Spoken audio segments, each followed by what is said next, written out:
গাজীপুরে জাতীয় নাগরিক পার্টির দক্ষিণাঞ্চলের মুখ্য সমন্বয়ক হাসানাত আবদুল্লাহর গাড়িতে হামলার ঘটনা ঘটেছে। দলটির পক্ষ থেকে আওয়ামী লীগের সন্ত্রাসীদের বিরুদ্ধে অভিযোগ তোলা হয়েছে। এ ঘটনায় উত্তেজনা ছড়িয়েছে শহর জুড়ে।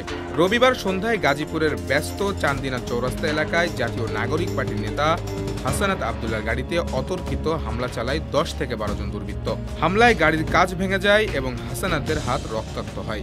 ঘটনার পর তিনি গাড়ি নিয়ে বোর্ডবাজার ইসলামিক ইউনিভার্সিটি অব টেকনোলজির সামনে পৌঁছালে শিক্ষার্থীরা তার পাশে দাঁড়ায়।